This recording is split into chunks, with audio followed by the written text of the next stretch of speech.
家好，我係臨床腫瘤科戴燕萍醫生。大家平時食飯嘅時候，係咪都好中意飲翻碗熱辣辣嘅湯呢？呢個睇嚟好似好平常嘅習慣，其實可以同食道癌有關嘅喎。點解熱湯會同食道癌有關呢？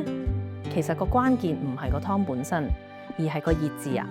世界衛生組織已經將超過攝氏65度嘅熱飲列為2A 級致癌物。研究發現，食道癌喺亞洲地區嘅發病率明顯比較高。普遍估計係同亞洲人成日飲熱湯啊、熱茶呢啲咁嘅飲食習慣有關。我哋嘅食道比胃脆弱好多嘅，係特別容易受損嘅。高溫嘅食物會直接燙傷咗食道嘅黏膜。雖然食道本身係有自我修復嘅能力，但係如果長期反覆燙傷又修復，就會刺激到細胞發炎。長遠嚟講就會導致吞嘢痛啦，或者心口痛等嘅症狀，甚至增加患上食道癌嘅風險㗎。食道癌嘅病徵早期未必好明顯嘅，不過都有啲症狀係可以留意嘅。例如吞嘢嘅時候覺得有啲嘢哽住啦，喉嚨或者心口唔舒服，又或者食啲嘢乾啲啊、硬啲啊咁就開始覺得好難吞。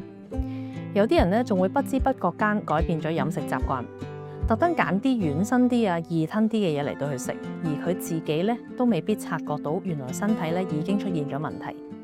咁點樣先知道自己飲嘅嘢係咪太熱呢？有一個好簡單嘅判斷方法嘅。